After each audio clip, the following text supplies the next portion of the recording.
Okay, good day. This is Math 140 College Algebra. I am Professor McCulley. This is the presentation for Lesson 7.4, Applied Exponential and Logarithmic Models. So let's get right to it. First, the learning goals, and just to kind of give you a general idea of what we're talking about here. There's technically no new math. I'm not going to be teaching any properties or anything like that. This is just going to be applications of stuff that we've already learned in very specific ways. So we're going to recognize the 5 most common types of models involving logarithms, use exponential growth and decay functions to model data. We're going to use the Gaussian functions to model data, use logistic growth functions to model and solve problems, and fit exponential and logarithmic functions to given data. So let's look at this. So here are our equations that we've been talking about so far. The exponential growth model and exponential decay models, and these are continuous growth and continuous decay, and we know that because we have these e values in here.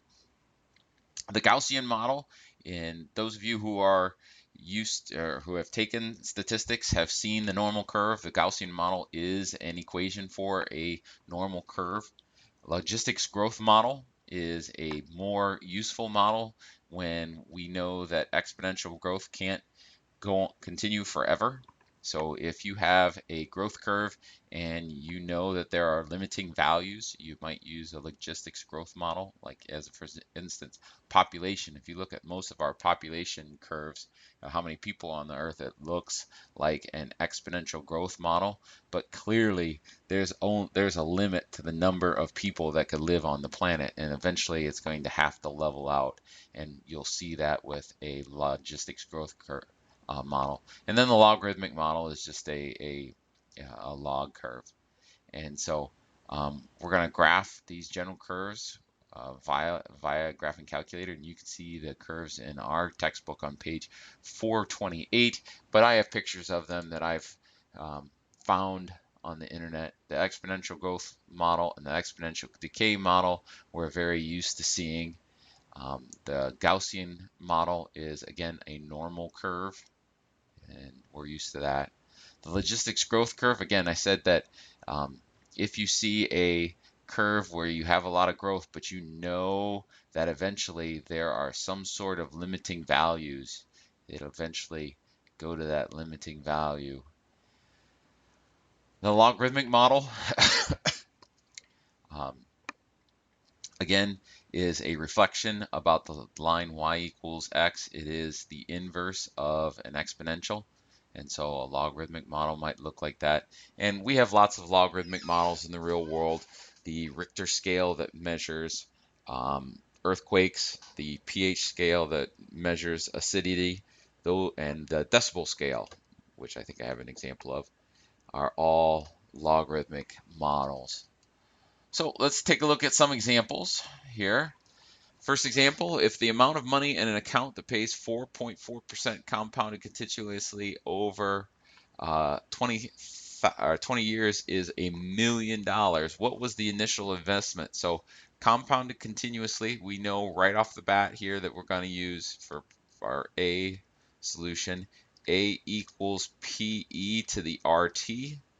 And if we have A equals PE to the RT, we know that our R value will be 0.044, because we need to change that 4.4% to a decimal. Our T value is 20 years, and since they want the initial investment, and we know that the initial investment is P, this thing has to be an A, so A equals $1 million. So let's plug in, and we have $1 million here. See if I have the correct number of zeros. I need one more, equals P, and then E to the 0.044 times 20.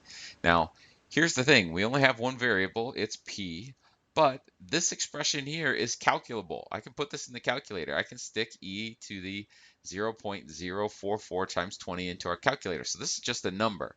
So if I'm solving 5 equals x times 2, I know that I divide both sides by 2 because I just need to get this variable by itself. So that's what I'm going to do here, but I'm going to just leave it. I'm not going to calculate that till the end. I'm going to say P is equal to the 1 million divided by e to the 0.00, oops, no, it's too many zeros. A million divided by e to the 0.044 times 20. And we'll just grab our graphing calculator. Let's move that over so I can get it easier. So it's a million, one with 6 zeros. 1, 2, 3, 4, 5, 6. That's good. Divided by second ln to get your e. 0.044 times 20. Keep everything in the exponent there. We should be good to go. And so our initial investment is, wait a second, 414,782. So 414,782. Let's do that. Dollars, because it's money. 414,782. And since it's money, let's go to 2 decimal places. And it's 91 cents. All right. So if I had a 4.4% interest for 20 years, and I had $400,000, I'd have $1 million after 20 years. That's just easy investing. Okay, so part B says, how long would it take for the investment to double? All right, so we'll start again in part B with the continuous growth equation, A equals PE to the RT. And since it says how long, we're looking for T. We want to know what T is. And our R stays the same, 0.044. And we need to talk about what the initial and the final amount are. And at the end of the day, it really doesn't matter what the initial amount and the final amount are. My initial amount, 500, and we'll go e to the 0.044t. And we want to know how long it takes to double. Well, if the initial amount is 500, then the final amount would be 1,000. And the first thing that I would do to solve this is divide both sides by 500. And I would get 2 equals e to the 0.044t. And it doesn't matter what you would start. If you started with 1,000, you put a 2,000 here, and you divide both sides, and you'd get this. So instead of doing a bunch of work, whenever they ask you how long it takes to double, how long it takes to go to half, how long it takes to triple, if you do that, we're just going to start with 1 for our p, e to the 0.044 for this one, t, and since 1, it needs to double. And then we can go 2 equals e to the 0.044t. We could take the ln of both sides. Ln of 2 equals ln of e to the 0.044t. And again, recall the log base a of a to the x is just x. So we can say that the ln of 2 is equal to just 0.044t. And then t equals the ln of 2 over 0.044. Now we can grab our calculator and do that. That's pretty easy. The ln of 2, close the parenthesis, make sure you close the parenthesis, divided by 0.44 gives us 15.753. So 15.753 years to double. All right, next. The number of people on Macaulay can be modeled by the function P of t equals 1,025 over 1 plus 35e to the negative 0.123t, where P is the population in millions of people and T is the time in years after 2020. So remember, when they say time in years after 2020, that means that we're going to have a T equal to 0 at 2020. And it says, what will the population be in 2030? Well, because T of 2020 gives me a T of 0, 2030 is going to give me a T of 10. All right.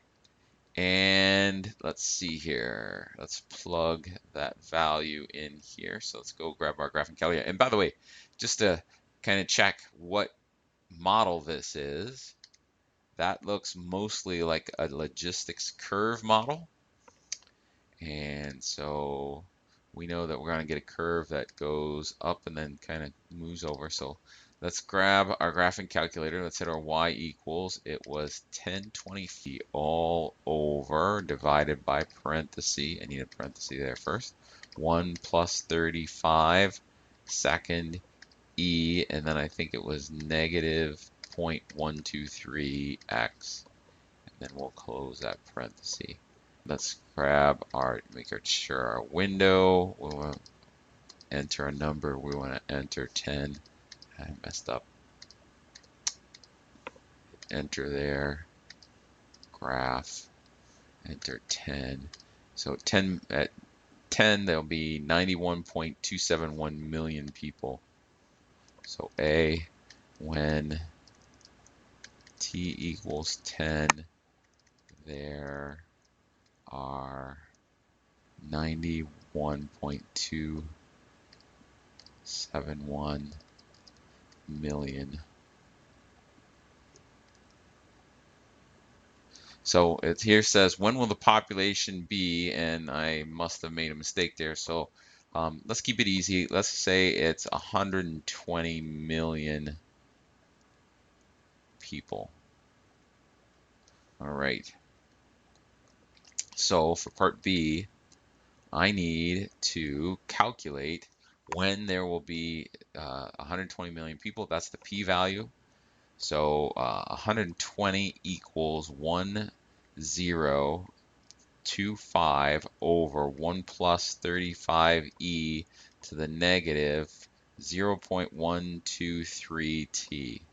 All right, so we want to solve that for t. All right, come on, go down there.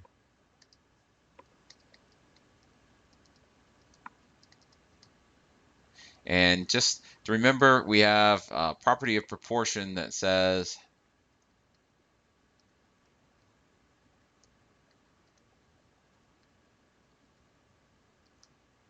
if A equals B over C, then C equals B over A. We've done that a couple times. And if you need me to show it to you, you can ask in class. So I'm just going to take these two values and switch them. So I'm going to go 1 plus 35e to the negative 0.125 equals 1025 over 120.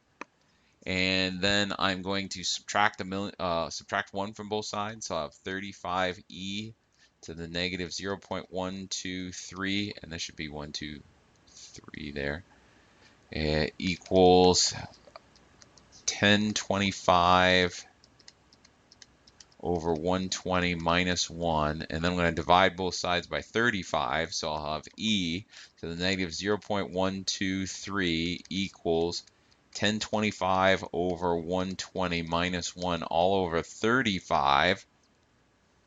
It's getting kind of mucky there. And then I'm going to, all right, so I'm trying to solve, I made a slight mistake here. I've got a t, so I need a t there, I need a t there, and I need a t there. I'm sure you guys saw that, and you're like screaming, McCully, you dummy. Anyway, so here so let's see, what did I do here? I subtract 1. Here we're going to divide by 35. Here we're going to take the ln of both sides. And again, folks, I'm just doing this all in hand. If you want to make these calculations in your graphing calculator at any step, you're absolutely capable of doing them. And so I'm going to go ln of e to the negative 0.123t equals the ln of that whole mess there. So 1025 over 120 minus 1 all over 35. And we're going to say a log base a of a to the x is just x. And so this thing just becomes negative 0.123t equal to ln of this whole monster. And I'm doing it, and last time I'm going to, one more time after this, I'm going to write this all out. Then we're just going to stick it in the calculator. And here we're going to divide by negative 0.123. That's what we're going to do. And so I'll have t equals the ln of 1025 over 120 minus 1 all over 35, close those parentheses, all over negative 0.123. And let's see what that gives us. All right, so quit. ln second, let's go alpha. Actually, let's not do that. Let's quit out of that. Alpha y equals, let's have our fraction there. And so I had, let's see here. I'm going to do one more fraction in there. So 1, it was 1025 over 120. And then we'll have a minus 1 there. Oops, I need minus 1.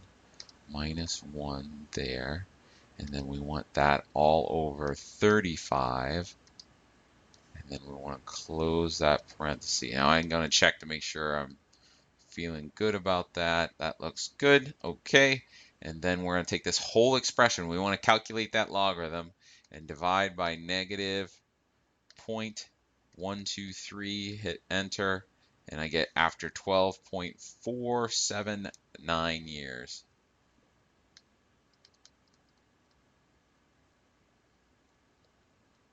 That is the answer to part B. And then part C, what is the maximum population according to the function? Well, I'm going to take this and I'm going to look at the graph of this thing. And so I already know when I hit the graph here, hit my y equals, I've already had this in from our first one. When I hit the graph, I already know that it's got to go past 10 years, and so time is x is 10. So I'm going to take this up into 100 years, and isn't that big of a deal for us to talk about population in 100. And we already know that it's over 120 million people. And so my first guess, and I'm telling you right off the bat, this one's wrong. I'm going to change my scale to 10. Change my scale here to 100, and we look at the graph, and I see that it's starting to even back out and get to a plateau. So I know that my window, I need to raise my window up a little more, so I'm going to raise it to 500 or 1500, and we'll go by 150 so we can get rid of some of those tick marks. And now we've got that nice curve. And so the real question here is, where is this number? Now, you can plug in some values and guesstimate, but we can look at this equation and think what's going to happen here. All right. Remember that if you have a to the negative x, that's going to be 1 over a to the positive x. All right. And so as t gets bigger, I'm going to have 35 over e to this number. And so that's going to get bigger and bigger and bigger. And so and again, this is kind of nonsense notation, but this is just for me to try and explain it to you. If I have 35 over a number that is going to infinity, all right, this expression here is going to go to 0. All right. If I take 35 and I divide it by bigger and bigger and bigger numbers, this is going to go to 0. So this expression tends to go to 0 as t goes to infinity. And so if this expression is 0, 1 plus 0 is 1, and then 1025 divided by 1 is just 1025. And so our answer to part C is 1025 million, or 1.025 billion people. And so what we get from this is that if I'm looking at a logistics growth curve and it's formulated properly, and again, looks something like this, this value here tends to be the upper bound.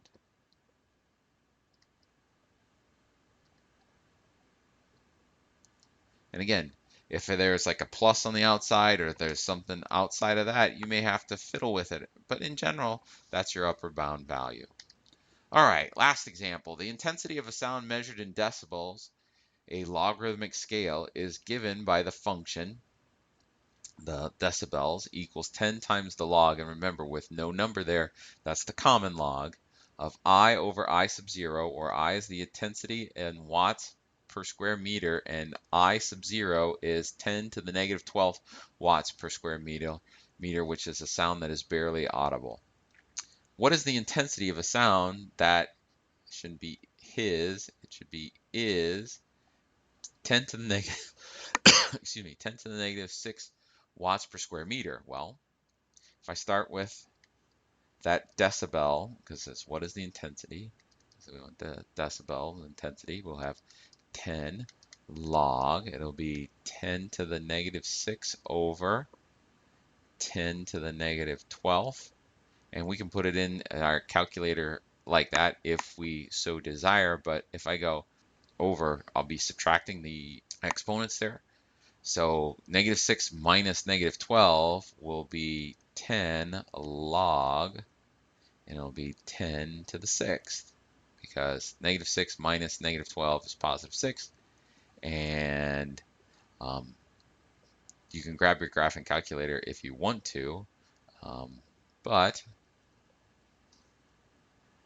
10 log, not ln, that won't work, log 10 raised, divided by, raised to the 6th, is just going to be 60.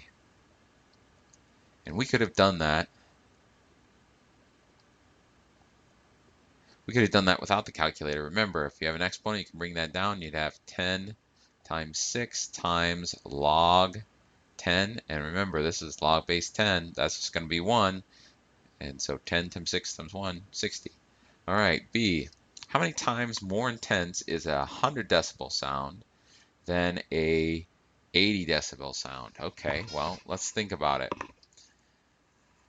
I is the intensity that we're looking for. We want to know how much more intense, how many times more intense is that going to be? So I got to figure out that intensity for a 100 decibel sound and a 80 decibel sound. So I'm going to go 100 equals lot, and let's rewrite it. 100 equals 10 log I over 10 to the negative 12, and 80 equals 10 log I over 10 to the negative 12th, and this should be negative 12 as well. All right, so we're trying to solve this, so I'll have a 10 here, 10 log I over 10 to the negative 12th, and then I can go use the property of logarithms. 10 to the 10th equals this expression. So 10 to the 10th equals I over 10 to the negative 12th. And so I'm going to multiply both sides by 10 to the negative 12th. So I'll have I equals 10 times 10 to the 10th times 10 to the negative 12th. And when you multiply powers to the same base, you add the exponents. So I'll have I for this one equals 10 to the negative 2. And so here I'll have an 8. And then again, we'll go log I over 10 to the negative 12th. And then this thing here, again, using the definition of logarithm, 10 to the 8 equals I over 10 to the negative 12th. And if I multiply, I'll go 10 to the 8th times 10 to the negative 12th equals I. And so this I here will be 10 to the negative 4. Yeah. All right, so these is all watts per square meter. And so this is my 100 decibel sound. This is my 80 decibel sound. So clearly this is the more powerful. So if I want to know how many times more powerful the 100 decibel sound is than the 80 decibel sound, I'm going to divide. So I'm going to go I of the 100 decibel over I to the 80, or 80 decibel is going to be 10 to the negative 2 over 10 to the negative 4. And so I want to subtract. So negative 2 minus negative 4 is going to be 10 to the positive 2. So this is going to be 100 times more powerful.